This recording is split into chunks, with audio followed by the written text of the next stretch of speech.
ఈ పిల్లలు ఉన్నారు కదా మేడం, మనకి చిన్న పిల్లలు. టీకాలనేది మనకి అవసరం మనకి. గవర్నమెంట్ మాత్రం కొన్ని కొన్ని వరకు మాత్రం ఇవి చాలు అంటారు. అదే ప్రైవేట్‌కెళ్తే వాళ్ళు అంతవరకు ఇస్తారు. ఇవి గూడాని కొన్ని ఎక్సెస్. చాలామందండి ఇక్కడ గవర్నమెంట్‌లో ఏవైతే వేయించుకోవాలో అవి వేయించాక అక్కడికెళ్ళాక అవి గూడా పిల్లలకి వేస్తుంటారు. అసలు టీకాలు ఎన్ని రకాల టీకాలు అవసరం? బయట ప్రైవేట్ హాస్పిటల్ ఏసేది కూడా కావాలా? అసలు ఏ రకం టీకాలు ఎప్పుడెప్పుడు వేసుకోవాలి? చెప్పాలంటే టీకా అనేది మంచిదే ఎప్పుడు. ఏ టీకా అయినా అది రోగ నిరోధక శక్తి పెంచుతది కాబట్టి అన్ని రకాల టీకాలు అవసరమే. హ్మ్. దీనిలో ఒకప్పుడు గవర్నమెంట్ సెక్టర్‌లో కొన్నే ఉండేవి. మనం గనక ఒక డికేడ్ ఒక 10 సంవత్సరాల ముందు చూస్తే చాలా బేసిక్ వ్యాక్సినేషన్సే ఉండేవి. బట్ ఈ 10 సంవత్సరాల్లో ఖరీదైన అవసరమైన వ్యాక్సిన్స్ కూడా గవర్నమెంట్ ఇంట్రడ్యూస్ చేయడం జరిగింది. సో, మనం గనక చూస్తే ఎన్నో ఏళ్ల నుంచి పుట్టగానే BCG, polio drops, hepatitis B ఇస్తాం. హ్మ్. తర్వాత 6 వీక్స్, 10 వీక్స్, 14 వీక్స్ వరుసగా 1 మంత్ గ్యాప్‌లో మనం ఒక్కొక్క నెలకి ఇంచుమించు 7 రకాల వ్యాక్సిన్స్ ఇస్తున్నాం. ఓకే. 6 వీక్స్‌కి పెంటావాక్ అని అది 5 ఇంజెక్షన్‌లు ఒక దానిలోనే వస్తాయి. ఓకే. ఒకప్పుడు లేదు గవర్నమెంట్‌లో. ఇది 5 రకాల injection DPT, hepatitis B, H influenza అని ఇవన్నీ నిజంగా రెవల్యూషన్ అనే చెప్పాలి. ఇంత మ్యాసివ్ పాపులేషన్‌కి గవర్నమెంట్ ఇది ఎక్స్‌పెన్సివ్ వ్యాక్సిన్స్ ఇస్తుందంటే డెఫినెట్‌గా వి ఆర్ వెరీ ఫార్చునేట్. ఆ 5 ఇన్ 1 అంటే పెంటవాక్. అది కాకుండా మళ్ళీ రోటా వైరస్ వ్యాక్సిన్ అని ఇస్తారు. పోలియో డ్రాప్స్ ఇస్తారు. ఇది న్యూమోకోకల్ ఇంకా మేజర్ బ్రేక్ త్రూ వ్యాక్సినేషన్‌లో అంటే న్యూమోకోకల్ వ్యాక్సిన్. హ్మ్. ఎందుకంటే మనం ప్రపంచవ్యాప్తంగా చూస్తే పిల్లల్లో ఎక్కువ మరణాలు సంభవించేది న్యూమోనియా వల్ల. సో, అలాంటి న్యూమోనియా వ్యాక్సిన్ మన గవర్నమెంట్ వ్యాక్సినేషన్ ప్రోగ్రామ్‌లో ఉంది. సో, ఇది న్యూమోనియా అనేది యూజువల్లీ ఎక్స్‌పెన్సివ్ వ్యాక్సిన్. ఇన్ని కోట్ల పాపులేషన్‌కి ఫ్రీగా ఇవ్వాలంటే అది చాలా మేజర్ డెసిషనే. But fortunately we are getting it. ఆ 6 వీక్స్, 10 వీక్స్, 14 వీక్స్ కూడా న్యూమోకోకల్, రోటావైరస్ వ్యాక్సిన్ కూడా ఉంది. మళ్ళీ 9 నెలలకి మళ్ళీ న్యూమోనియా బూస్టర్ ఇస్తారు. Plus measles vaccine, measles rubella vaccine ఉంటుంది. మళ్ళీ తర్వాత 18 నెలలకి 15, 18 నెలల మధ్యలో మళ్ళీ మీజిల్స్ రుబెల్లా బూస్టర్ ఉంటుంది. డీపీటీ బూస్టర్, పెంటావాక్ బూస్టర్ కూడా ఉంటుంది. మళ్ళీ తర్వాత 5 సంవత్సరాలకు ఒక వ్యాక్సిన్ ఉంటుంది. 10 సంవత్సరాలకు ఒక వ్యాక్సిన్ ఉంటుంది. సో, ఇవి చాలా వరకు డిసీజెస్ని కవర్ చేసేస్తాయి. చాలా వరకు ప్రాణాంతకమైన డిసీజెస్ అన్నింటినీ కవర్ చేస్తుంది. ఇవి కాకుండా ప్రైవేట్ సెక్టర్లో చికెన్ పాక్స్ వ్యాక్సిన్ అని, జాండిస్, హెపటైటిస్ ఏ, టైఫాయిడ్ ఇవి గవర్నమెంట్ సెక్టర్లో లేవు. కానీ ఇప్పుడు ప్రస్తుతం ఉన్న గవర్నమెంట్ షెడ్యూల్ చాలా మంచి schedule. Major diseases, life threatening illnesses అన్నిటినీ కవర్ చేస్తారు. 5 సంవత్సరాలకి ఇచ్చేది ఏ వ్యాక్సిన్ మేడం? డీపీటీ బూస్టర్ ఇస్తారు. ఓకే. 10 10 సంవత్సరాలకి టీటీ ఇస్తారు. టీటీ ఇస్తారు. యాక్చువల్గా డిఫ్తీరియా, టెటనస్ బూస్టర్ ఇవ్వాలి. బట్ ప్రస్తుతం టీటీ ఉంది. బట్ దాన్ని కూడా డీటీ కింద కన్వర్ట్ చేస్తారు తొందరలో. సో, గవర్నమెంట్ ఇచ్చే వ్యాక్సిన్ అన్నిట్లోకి మనకి ఈ ఎటువంటి జబ్బులకి ఇవన్నీ వ్యాక్సిన్‌లు అంటారు? మెయిన్ బీసీజీ అనేది టీబీ గురించి పుట్టగానే ఇచ్చేది బీసీజీ, హెపటైటిస్ బి, పోలియోకి అగెన్స్ట్గా ఇప్పుడు పోలియోకి ఇంజెక్షన్ కూడా ఇస్తున్నాం, not only drops. So, after few years drops కూడా ఆపేస్తారు, ఓన్లీ ఇంజెక్షన్ ఇస్తారు. ఎందుకంటే మనకి పోలియో కేసెస్ నమోదు అవ్వట్లేదు కాబట్టి. ఇప్పుడు పుట్టగానే ఇచ్చే బీసీజీ టీబీ రాకుండా, హెపటైటిస్ బి అనేది జాండీస్, ఒక రకమైన జాండీస్, ఈ బ్లడ్ ద్వారా వచ్చే జాండీస్ని ప్రివెంట్ చేస్తుంది. ఈ 6 వీక్స్, 10 వీక్స్కి ఇచ్చేవి పెంటావాక్ అంటే 5 రకాల జబ్బుల గురించి వస్తుంది. పెంటా అంటే 5. దానిలో డిఫ్తీరియా అంటే గొంతులో ఒక పొరలాగా వస్తుందన్నమాట. అది డిఫ్తీరియా అనేది సీరియస్ ఇల్నెస్. ఓకే. సెకండ్ పర్టూసిస్ అంటే కోరింత దగ్గు. అది టీ అంటే టెటనస్, ధనుర్వాతం. ఇవి కాకుండా హెచ్ఐబి అని, హిబ్ అంటే అది చాలా ఒకప్పుడు ఈ వ్యాక్సిన్ రాకముందు ఎక్కువ మంది హిబ్ న్యూమోనియాతో చనిపోయేవారు. ఓకే. సో, ఈ వ్యాక్సిన్ ఇచ్చినాక హిబ్ న్యూమోనియాలు తగ్గిపోయినాయి. అలాగే పోలియో ఇంజెక్షన్ కూడా ఇస్తాం. రోటా వైరస్ అంటే అది ఒక రకమైన డయేరియా, చంటి పిల్లల్లో, నెలల పిల్లల్లో వాటరీ డయేరియా వస్తుందన్నమాట. నీళ్ల విరేచనాలు ఒక రోజులోనే 10 సార్లు 20 సార్లు అయ్యి డీహైడ్రేషన్ వస్తుంది. డీహైడ్రేషన్తో అడ్మిట్ అవ్వాల్సి వస్తుంది. సో, అది రాకుండా రోటా వైరస్ వ్యాక్సిన్ ఇస్తాము. ఇంకా 9వ నెలలో న్యూమోకోకల్ ఆల్రెడీ చెప్పాను. న్యూమోకోకల్ అనేది న్యూమోనియా వ్యాక్సిన్. ఇంకా 9వ నెలలో ఇచ్చేది మీజిల్స్ రుబెల్లా. మీజిల్స్ అంటే తట్టు. ఓకే. ఈ తట్టు అనేది ఒక సివియర్ ఇన్ఫెక్షన్ పిల్లల్లో. అది ఎలా వస్తుందంటే జ్వరము, ర్యాష్ వస్తుంది. అమ్మవారు అంటారు కదా, తట్టు అమ్మవారు అంటారు. దీనివల్ల యాక్చువల్లీ ఇమ్యూన్ సిస్టమ్ దెబ్బతింటుంది మీజిల్స్ వస్తే. మీజిల్స్ వచ్చిన పిల్లల్లో నిమోనియాలు వచ్చి చచ్చిపోవడం జరుగుతుంది. సో ఈ మీజిల్స్ వ్యాక్సిన్ అనేది చాలా చాలా ఇంపార్టెంట్ వ్యాక్సిన్. సో అలాగే రుబెల్లా వ్యాక్సిన్ అనేది మెయిన్గా ఏంటంటే ప్రెగ్నెన్సీలో మదర్కి రుబెల్లా వస్తే అప్పుడు కడుపులో ఉండే బేబీ ఎఫెక్ట్ అవుతుంది. బేబీకి కంజెంటల్ హార్ట్ డిసీజ్లు అలాంటివి వస్తాయి. రుబెల్లా అంటే దేనికి సంబంధించి? అది కూడా వైరల్ ఇన్ఫెక్షన్. దానిలో కూడా మైల్డ్గా ఫీవర్ వచ్చి ర్యాష్ లాగా వస్తుంది. యాక్చువల్గా మన లాంటి వాళ్ళకి వచ్చిన పిల్లలకి వచ్చిన దానివల్ల ఏమి ఇబ్బంది లేదు, కానీ ప్రెగ్నెంట్ విమెన్కి వస్తే కడుపులో బిడ్డకి అది ఇంకా హార్ట్ డిసీజ్ రావడం, పెరుగుదల ఆగిపోవడం, అలాంటి డెఫ్నెస్, అలాగే బ్లైండ్నెస్, కెటరాక్ట్స్ వస్తాయి. అది చాలా సివియర్ డిసీజ్. సో ఈ రుబెల్లా వ్యాక్సినేషన్ అందరికీ ఇవ్వడం వల్ల ఈ ప్రెగ్నెంట్ విమెన్లో రుబెల్లా రాకుండా కాపాడగలుగుతాం అన్నమాట. రుబెల్లా సర్క్యులేషన్ ఆగుతుంది. 9 నెలలు ఇస్తారు. 9 నెలలు ఇస్తాం. 9 నెలలు ఒకటి, మళ్ళీ 15 నెలల్లో బూస్టర్ కూడా ఉంటుంది. 18 monthsలో మళ్ళీ డిపిటీ బూస్టర్ వేస్తాం. బూస్టర్ అంటే ముందు ఇచ్చిన వ్యాక్సిన్కే బూస్టప్ చేయడం, ఇంకా లెవెల్ యాంటీబాడీ లెవెల్ పెంచడానికి. ఇంక 5th year కూడా అదే బూస్టర్ డిపిటీ ఉంటుంది. కొన్ని 10th year కూడా టీటీ టెటనస్ అంటే ధనుర్వాతము, డిఫ్తీరియా కూడా ఇవ్వాలి ఐడియల్గా, అది కూడా ఇంట్రడ్యూస్ అవుతుంది. కొన్ని ఏరియాస్లో మనం కనుక నల్గొండ, ఖమ్మం అలాంటివి జాపనీస్ ఎన్సెఫలైటిస్ ఎక్కువగా ఉంటాయి, అంటే బ్రెయిన్ ఫీవర్. సో అలాంటి ఏరియాస్లో జేఈ వ్యాక్సిన్ కూడా ఇవ్వడం జరుగుతుంది. సో ఇవి కాకుండా మనకి ప్రైవేట్కి ఏంటంటే అమ్మవారికి కావచ్చు, ప్రైవేట్లో చికెన్ పాక్స్కి, టైఫాయిడ్ రాకుండా, అలాగే ఫ్లూ వ్యాక్సిన్, స్వైన్ ఫ్లూ రాకుండా. ఫ్లూ వ్యాక్సిన్ ఏంటంటే 1 year పనిచేస్తుంది, ప్రతి సంవత్సరం తీసుకోవాల్సి వస్తుంది. అది కొంచెం ఎకనామికల్గా బర్డెనే అనిపిస్తుంది ప్రతి సంవత్సరం. ఎన్ని సంవత్సరాలు తీసుకోవాలి మేడం అట్లా? 8 years వరకు కంపల్సరీ. 8 years తర్వాత కూడా తీసుకోవచ్చు. సపోజ్ మేమున్న హాస్పిటల్స్ పనిచేస్తాం కాబట్టి పెద్దవాళ్ళు కూడా తీసుకోవచ్చు. అలాగే ఓల్డ్ ఏజ్లో మళ్ళీ ఇవి ఇంపార్టెంట్. ఇప్పుడు పెద్దవాళ్ళకి 50 years దాటిన వాళ్ళకి మళ్ళీ pneumonia vaccine important, flu vaccine కూడా తీసుకోవాలి వాళ్ళు. ఎందుకంటే అడల్ట్స్లో కూడా న్యూమోనియాతో ఎక్కువ చనిపోతుంటారు ఓల్డ్ ఏజ్లో. అలాగే షుగర్ ఉన్న వాళ్ళు, ఏదన్నా కిడ్నీ ప్రాబ్లమ్స్ ఉన్న వాళ్ళు కూడా ఈ flu vaccine, pneumonia vaccine compulsory తీసుకోవాలి, పెద్దవాళ్ళు కూడా. ఇంకోటి మేడం, ఈ చిన్నపిల్లలకి మనకి అమ్మవారు వస్తుంది. అమ్మవారు వచ్చినప్పుడు చాలామంది ఏంటంటే ఆ వేపాకుని దంచి అది ఉండలు చేసి మింగడం ఇట్లా చేస్తూ ఉంటారు. అమ్మవారిని ఏదో అట్లా ఇంకా నమ్మకంతో ఉన్నారు. అది ఎంతవరకు కరెక్టు? నిజంగా అమ్మవారు వచ్చినప్పుడు మనం తీసుకోవాల్సిన మెడికల్ ట్రీట్మెంట్ ఏది తీసుకుంటే తొందరగా తగ్గే అవకాశాలు ఉంటాయి పిల్లలకి? మనం గుర్తుపెట్టుకోవాల్సింది ఏంటంటే అమ్మవారు అంటే అది కూడా ఇన్ఫెక్షనే. అమ్మవారు అని మనకి ఎప్పటి నుంచో అలా పాతకాలం నుంచి అట్లా చెప్తున్నా, అది మీజిల్స్ అయినా చికెన్ పాక్స్ 2 అమ్మవారే అంటారు అందరూ. అవి కూడా వైరల్ ఇన్ఫెక్షనే. మేము అదే పేరెంట్స్కి చెప్తుంటాం, జ్వరం, దగ్గు ఏ వైరస్ వల్ల వస్తుందో అలాంటిదే ఇది కూడా వైరస్. దీనికి అమ్మవారు కర్స్ అట్లదేమి కాదు. ఇది వచ్చినా కూడా మెడికేషన్ తీసుకోవాలి. యూజువల్గా యాంటీబయాటిక్స్ అవి అవసరం ఉండవు, బట్ జ్వరానికి పారాసిటమాల్ వేసుకోవాలి.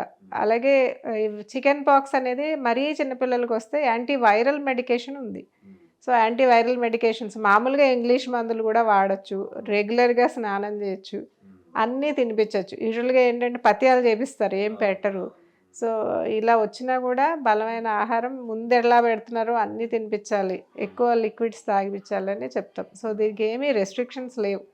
సో అమ్మవారు అనేది అపోహ మాత్రమే. అది కూడా ఇన్ఫెక్షనే కాబట్టి మెడిసిన్స్ వేసుకోవచ్చు, రెగ్యులర్గా డైట్ తీసుకోవచ్చు, రెగ్యులర్గా బాత్ ఇవ్వచ్చు పిల్లలకి. దీనికి ఏ ట్రీట్మెంట్ ఇస్తారు మేడం మెయిన్ అమ్మవారికి? అదే చికెన్ పాక్స్కి అయితే ఎసైక్లోవిర్ అని మెడికేషన్ ఉంటుంది. కాకపోతే ఇది అందరికీ అవసరం లేదు. బిలో 1 year పిల్లల్లో సివియర్గా వచ్చే అవకాశం ఉంది కాబట్టి బిలో 1 year పిల్లలకి ఇస్తాము, లేదా అబౌట్ 10 years. అడాలసెంట్స్లో ఎక్కువ వస్తుంది.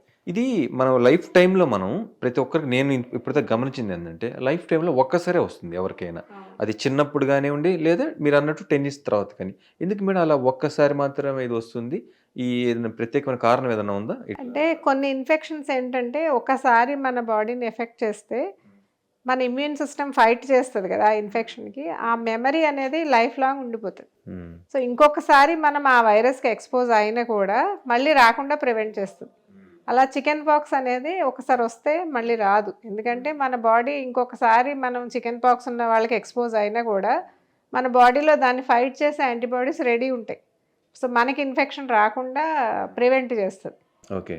అలా కొన్ని ఇన్ఫెక్షన్కి ఇలా లైఫ్ లాంగ్ ఇమ్యూనిటీ ఉంటుంది. చికెన్ పాక్స్ దానిలో ఒకటి. Okay madam. ఓకే. ఓవరాల్‌గా చిన్నపిల్లలకైతే చాలా చక్కటి సమాచారం అందించారు. ఇక మన హాస్పిటల్‌లో ఎటువంటి ఎక్విప్‌మెంట్స్ ఉన్నాయి? అది ఎంత కాస్ట్‌లీ? ఎటువంటి మీరు ట్రీట్‌మెంట్ పిల్లలకి ఉంటుంది? మనకి అయితే పిల్లలకి, అలాగే మదర్స్‌కి సంబంధించిన వరకు అంత ఎక్విప్‌మెంటు ఉంది. స్పెషల్‌గా పిల్లల ఇంటెన్సివ్ కేర్ యూనిట్‌లో మాకు కాస్ట్‌లీ ఎక్విప్‌మెంట్ అంటే ventilators. So, ventilators each ventilator దగ్గర దగ్గర 20,00,000 వరకు ఉంటుంది. సో, వెంటిలేటర్స్ ఇప్పుడైతే కోవిడ్ పుణ్యమా అని మాకు ఒక 100 పైన వెంటిలేటర్స్ ఉన్నాయి. అలాగే హెచ్ఎఫ్ఎన్సీ మెషిన్ ఒక్కొక్క మెషిను 4,00,000 వరకు ఉంటుంది. అలాంటివి 200 హెచ్ఎఫ్ఎన్సీ మెషిన్స్ ఉన్నాయి. అలాగే పీడియాట్రిక్ సర్జరీ సంబంధించి operation theatres state of the art theatres ఉన్నాయి. సర్జరీకి చేయాల్సిన అవసరమైన ఎక్విప్మెంట్ అంతా ఉంది. ఇంకా డయాగ్నోస్టిక్స్ సంబంధిస్తే రేడియాలజీలో CT scan, ultrasound, radio, X-ray machines అన్నీ ఉన్నాయి. ఎంఆర్ఐ మెషిన్ మాకు తొందరలో వస్తుంది. ప్రస్తుతం ఎంఆర్ఐ అయితే పక్కన ఎంఎన్జే క్యాన్సర్ హాస్పిటల్‌లో చేస్తున్నాము. బట్ శాంక్షన్ అయింది. ప్రొక్యూర్మెంట్ స్టేజ్‌లో ఉంది. ఎంఆర్ఐ కూడా తొందరలో వస్తే ఇంకా మేము మా పిల్లల్ని ఎక్కడికి బయటకు పంపించాల్సిన అవసరం ఉండదు. అలాగే కార్డియాలజీ వరకు 2D ఎకో ఉంది. హార్ట్ డిఫెక్ట్స్ డయాగ్నోస్ చేయడానికి. మాకు అలాగే ఒక పీడియాట్రిక్ న్యూరాలజీ డిపార్ట్మెంట్ కూడా ఉంది. దానిలో ఈఈజీ అంటే ఫిట్స్ వచ్చిన పిల్లలకి హార్ట్‌కి ఎలా ఈసీజీ తీస్తామో అలాగే బ్రెయిన్‌కి ఈఈజీ అని వేవ్ ఫామ్ రికార్డ్ చేస్తాం. ఆ ఈఈజీ మెషిన్స్ లేటెస్ట్ మెషిన్ ఉంది. అలాగే నర్వ్ కండక్షన్ స్టడీస్ అని, ట్రాన్స్క్రేనియల్ డాప్లర్ అని, ఇవన్నీ న్యూరాలజీకి సంబంధించిన ఇన్వెస్టిగేషన్స్. ఇవన్నీ ఉన్నాయి మాకు. హెచ్ఎఫ్ఎస్ అంటే దేనికి సంబంధించి? హెచ్ఎఫ్ఎన్సీ అంటే హై ఫ్లో నేజల్ ఆక్సిజన్. అంటే మామూలుగా మనము ఆయాసం, పిల్లల్లో న్యూమోనియా కానీ ఆయాసం వచ్చినప్పుడు ఆక్సిజన్ ఇస్తాం, ఆక్సిజన్ లెవెల్ తగ్గితే. అదే బాగా ఆయాసం ఉన్నప్పుడు ఓన్లీ ఆక్సిజన్ సరిపోదు, వాళ్ళకి లంగ్కి సపోర్ట్ చేయాలన్నమాట మెషిన్. అంటే ఇది వెంటిలేటర్కి ఆక్సిజన్కి మధ్యలో ట్రీట్మెంట్ హెచ్ఎఫ్ఎన్సీ అంటే. అందరికీ వెంటిలేషన్ మరి అవసరం ఉండదు. వెంటిలేటర్ అంటే ట్రెకియాలోకి అంటే విండ్ పైపులోకి ట్యూబ్ వేయాలి. అది ఇన్వేజివ్ ప్రొసీజర్. అది బాగా సివియర్గా ఉన్న వాళ్ళకే వేస్తామన్నమాట.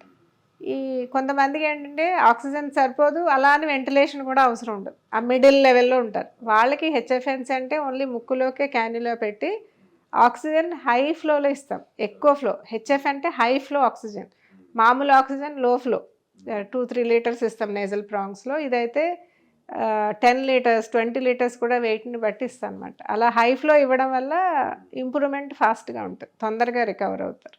Okay madam.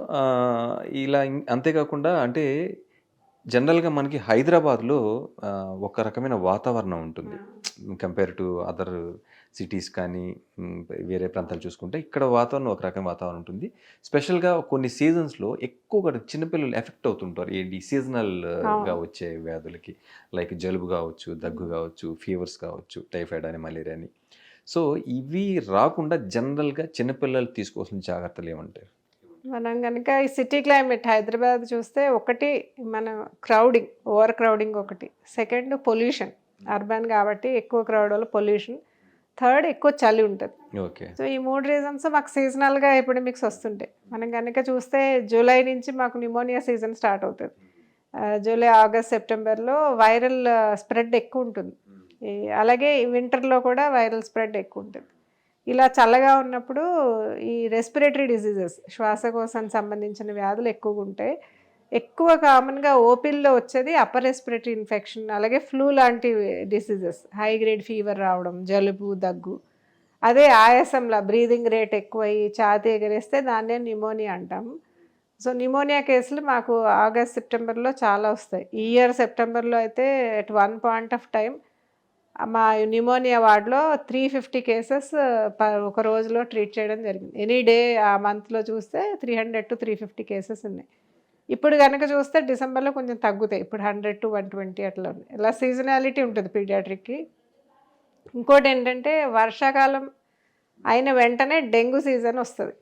ఈ డెంగ్యూ, ఈ మస్కిటో బ్రీడింగ్ ఎక్కువ ఉంటుంది కాబట్టి. సో ఇది ఇక్కడైనా లేకపోతే ఎక్కడైనా ఏ ప్రాంతంలో ఇది? జనరల్, బట్ సిటీస్లో ఎక్కువ. సిటీస్లో క్రౌడింగ్ వల్ల డెంగ్యూ, మనం పల్లెటూరులో చూస్తే డెంగ్యూ రాదు. ఓకే. ఎందుకంటే అక్కడ వాటర్ స్టాగ్నేషన్లు, బ్రీడింగ్ ఎక్కువ ఉండదు. ఓవర్ క్రౌడింగ్ ఎక్కడుండి, స్లమ్స్ ఎక్కడ ఎక్కువ ఉంటాయో, ఎక్కడ రోడ్స్ మీద వాటర్ లాగింగ్ ఎక్కువ ఉంటుందో అక్కడ ఈ డెంగ్యూ మస్కిటో బ్రీడ్ అవుతుంది. Okay. So so dengue season మాకు 3-4 ఏళ్ళకి ఒకసారి చాలా సివియర్ డెంగ్యూ సీజన్ వస్తుంది. సో డెంగ్యూకి ప్రివెన్షన్ మెయిన్గా యాంటీ మస్కిటో మెజర్స్, ఎక్కడ వాటర్ నిల్వ ఉండకుండా చూసుకోవాలి ఇళ్లలో. మెయిన్గా అన్నీ మినిస్టర్ గారు చూపించే లాస్ట్ టైం అన్నీ ఇన్వైట్ చేయాలని, టైర్లు కానీ ఫ్లవర్ పాట్స్ కానీ వారానికి ఒకసారి ఉంచేయాలి, వాటిలో ఉండే నీళ్ళు ఉంచేయాలి. ఓకే. అలాగే ఇంకొక ప్రాబ్లము ఈ అర్బన్ పొల్యూషన్ వల్ల, చలిగాలుల వల్ల వీజింగ్ ఎక్కువ వస్తుంది. ఇది సిటీస్లో ఉండే పిల్లలకి ఎక్కువ ఉంటాయి ఈ ఆస్తమా లాంటివి. ఆస్తమా లాంటిది. ఓకే. ఆయాసం రావడం, పిల్లి కూతల్లా రావడం, అది చాలా సఫర్ అవుతుంటారు. సో అది అండర్ 5 వీజింగ్ అనేది చలిగాలికిను పొల్యూషన్, ఎయిర్ పొల్యూషన్ ఎక్కువ ఉండడం వల్ల సిటీస్లో ఉండే పిల్లలకి ఎక్కువ వస్తుంది. సో మెయిన్గా పేరెంట్స్ ఏంటంటే ఈ సీజన్స్లో క్రౌడెడ్ ప్లేసెస్కి చిన్నపిల్లల్ని తీసుకెళ్ళకూడదు. ఏమన్నా ఫీవర్, సపోజ్ వాళ్ళ పిల్లలకి ఏమన్నా దగ్గు, జ్వరం, జలుబు వచ్చినాయి అనుకోండి, స్కూల్కి పంపకూడదు మెయిన్గా. ఓకే. మన వాళ్ళు ఏం చేస్తారంటే నర్సరీ అయినా కూడా ఎగ్జామ్ ఉందంటారు, ఎల్కేజీ ఎగ్జామ్ ఉందని స్కూల్కి పంపిస్తారు. వాళ్ళ వల్ల స్కూల్లో అందరికీ ఎఫెక్ట్ అవుతుంది. వీడు నీరసపడతాడు కదా, ఇంట్లో ఉంటే ఏదో లిక్విడ్స్ ఇచ్చుకుంటూ ఆహారం పెట్టుకుంటే డిహైడ్రేషన్స్ రాకుండా ఉంటాయి. సో అదొకటి, రెగ్యులర్గా వ్యాక్సినేషన్స్ ఒకటి ఫ్రీక్వెంట్గా తీసుకోవాలి. టైం ప్రకారం వ్యాక్సినేషన్ తీసుకోవడం వల్ల మామూలుగా జ్వరాలు, దగ్గులు వచ్చినా అవి న్యూమోనియాల కింద కన్వర్ట్ అవ్వకుండా ఉంటుంది. ఇంకొకటి, ఫస్ట్ 6 మంత్స్లో కంప్లీట్గా ఎక్స్క్లూజివ్గా బ్రెస్ట్ ఫీడింగ్ ఇచ్చిన పిల్లల్లో తర్వాత కూడా సివియర్ ఇన్ఫెక్షన్స్ రాకుండా ఉంటాయి. సో బ్రెస్ట్ ఫీడింగ్ అనేది మనం చాలా ఇంపార్టెన్స్ ఇవ్వాలి. పిల్లలకి స్మోక్ ఎక్స్పోజర్, ఇంట్లో ఎవరు స్మోక్ చేయకూడదు, ఎందుకంటే ప్యాసివ్ స్మోకింగ్ వల్ల కూడా న్యూమోనియాలు ఎక్కువ వస్తాయి పిల్లలు. అలాగే పిల్లలకి ఆస్తమా ఉంటే ఆ స్మోక్ ఎక్స్పోజర్కి ట్రిగర్ అవుతుంది. ఇంకో సాంబ్రాణి పొగలు అవి వేస్తారు కదా, సో ఎలాంటి పొగకి ఎక్స్పోజ్ అవ్వకూడదు పిల్లలు. ఓకే. సాంబ్రాణి పొగ కానీ, అగరబత్తి, ధూప్ స్టిక్స్, ఆ పొగల వల్ల కూడా ఈ వీజింగ్, ఎలర్జీ ఎక్కువ అయ్యే అవకాశం ఉంటుంది. సో అవన్నీ అవాయిడ్ చేయాలి. సో అంటే మెడికల్ ట్రీట్మెంట్ వరకు రాకుండా ఇంట్లోనే ఏది సీజనల్ జబ్బులు ఉంటాయో ఇంట్లో తీసుకునే ప్రాథమికమైన చర్యలు ఏం తీసుకుంటారు? డెఫినెట్గా మామూలుగా చిన్నపిల్లల్లో ఎక్కువ వైరల్ ఇన్ఫెక్షన్స్ ఎక్కువ వస్తాయి. అవి కూడా 2-3 రోజులు జ్వరాలు, 4-5 రోజులు దగ్గు, జలుబు ఉండి తగ్గిపోతాయి. అలాంటి వాటికి ఏమీ మెడికల్ కేర్ అవసరం ఉండదు. బేబీ యాక్టివ్గానే ఉంది, జస్ట్ జ్వరం వచ్చి పారాసిటమాల్ వేయగానే తగ్గి ఆడుకుంటుంది అంటే అవి ఇంట్లో పెట్టుకోవచ్చు. ఓకే. సో యూజువల్గా వాటికి యాంటీబయాటిక్స్ కూడా అవసరం ఉండదు. ఎప్పుడు జ్వరం వస్తే అప్పుడు పారాసిటమాల్ వేయడం, రెగ్యులర్గా ఆహారం పెట్టడం, నీళ్ళు ఎక్కువగా తాగించాలి. ఎందుకంటే ఏ ఇన్ఫెక్షన్ వచ్చినా, ఫీవర్ వచ్చినా డీహైడ్రేషన్ వచ్చే అవకాశం ఉంటుంది. సో పాలు, ద్రవ పదార్థాలు, ఓఆర్ఎస్ కానీ, వాటరు, జ్యూసెస్ ఎక్కువ ఇవ్వడం వల్ల, ఎక్కువ ఇచ్చి సపోర్ట్ ట్రీట్మెంట్ చేసుకుంటే సరిపోతుంది. అలాగే దగ్గు, జలుబులు కూడా బాగా చిన్నపిల్లలకి ఏ మందులు ఇవ్వకూడదు యాక్చువల్గా. ముక్కు బ్లాక్ ఉంటే సెలైన్ డ్రాప్స్, నేజల్ డ్రాప్స్ ఒకటే అడ్వైస్ చేస్తాం. సో ఇంతకు మించి సపోజ్ ఒక 3 రోజులు దాటి హై ఫీవర్ ఉంది, లేదా పిల్లలు డల్గా ఉన్నారు, ఆయాసపడుతున్నారు, అస్సలు తినట్లేదు, తాగట్లేదు, అలాంటప్పుడు హాస్పిటల్ తీసుకెళ్ళి చెక్ చేయాలి. అంటే ఇంకేదైనా వైరల్ ఫీవర్ అన్న డౌట్ ఉంటే తప్ప మనం మామూలుగా యాక్టివ్గా ఉంటే ఫస్ట్ డే, సెకండ్ డేనే వెళ్ళాల్సిన అవసరం ఉండదు. మెయిన్గా యాక్టివిటీ చూసుకోవాలి పిల్లలు. ఓకే మేడం, చివరిగా ఒక క్వశ్చన్ వేసి మనం ఇంత ఇంటర్వ్యూ ముగించేద్దాం. సో మనకి గవర్నమెంట్ హాస్పిటల్ ఎన్నోసార్లు మనం చూస్తున్నాం. ఎందుకంటే ఇలా ఏదైతే ఫ్రీగా సేవ చేస్తున్న హాస్పిటల్స్, లైక్ మనకి గవర్నమెంట్ హాస్పిటల్స్ చాలా చూసాము. అక్కడ ఏంట్రా అంటే ప్రభుత్వం ఉద్దేశం కావచ్చు, అందరూ బాగున్నా కూడా అక్కడ ఉండే కొంతమంది వల్ల ఏంటంటే ఆ సంస్థకి చెడ్డ పేరు రావడం. అంటే లైక్ ఏంటంటే ఫ్రీగా అన్నీ ఇస్తున్నారు, లైక్ ఏంటంటే క్రౌడ్ ఉంది, సపోజ్ నీలోఫరే ఉంది, ఎక్కువ క్రౌడ్ ఉంది, హెవీ క్రౌడ్ ఉంటుంది, పిల్లలకి బెడ్స్ కావాలి, అన్నీ కావాలి. సో బెడ్కి ఇంత డబ్బులు తీసుకోవడం, లేదా పలానా స్కానింగ్ చేస్తే ఇంత ఇవ్వాలని, లేదా ఓపీకి ఎంత, లేదా డెలివరీ అయ్యాక ఇంత అని లైక్ తీసుకుంటూ ఉంటారు, చూస్తున్నాం మనం. అటువంటి ఏమన్నా మన నీలోఫర్లో కూడా జరుగుతున్నాయా? అలా జరిగితే మీ దృష్టికి ఏమన్నా వచ్చాయా? ఎలాంటి చర్యలు తీసుకున్నారు? డెఫినెట్గా అండి. ఇప్పుడు ఇక్కడ డాక్టర్స్, నర్సెస్ అందరూ సిన్సియర్గా పనిచేస్తారు. ఒక్కొక్కసారి అందరూ, అన్ని క్యాడర్స్ వర్కర్స్ సిన్సియర్గా పనిచేస్తారు. మేబీ దట్టు పిల్లలు, తల్లులు చాలా సెన్సిటివ్ ఫీల్డ్ కాబట్టి అందరూ చాలా డెడికేటెడ్గా, కమిటెడ్గా చేస్తారు. ఎప్పుడో ఒక్కసారి కొంచెం ఈ సెక్యూరిటీ దగ్గర కానీ, శానిటేషన్ దగ్గర కానీ అయిన ఇన్సిడెంట్లు అయితే మా దృష్టికి వచ్చినాయి. వాళ్ళని వెంటనే ఉద్యోగంలోంచి రిమూవ్ చేయడం జరిగింది. ఓకే. మేము అక్కడ డిస్ప్లే చేయడం కూడా జరిగింది. ఎక్కడికక్కడ బోర్డులు ఉన్నాయి, లేబర్ రూమ్స్ దగ్గర, థియేటర్స్ దగ్గర. ఎవరైనా హాస్పిటల్ సిబ్బంది ఎవరైనా డబ్బులు అడిగితే ఇమ్మీడియట్గా రిపోర్ట్ చేయండి అని నెంబర్ ఇవ్వడం జరిగింది. మా డ్యూటీ ఆర్ఎంఓ నెంబర్ ఉంటుందన్నమాట. సో ఒక్కొక్కసారి రిటర్న్గా ఇస్తే వెంటనే వాళ్ళని ఉద్యోగంలోంచి తీసాము. సో ఆ భయం వల్ల మేము మళ్ళీ వాళ్ళని ఎట్టి పరిస్థితుల్లోనూ ఉద్యోగంలో తీసుకోవడం జరగదు, వెంటనే రిమూవ్ చేయడం జరిగింది. సో ఆ భయానికి ఆ ప్రాబ్లం అయితే నిలోఫర్లో ఇప్పుడు లేదు, అదైతే ఖచ్చితంగా చెప్పగలుగుతా.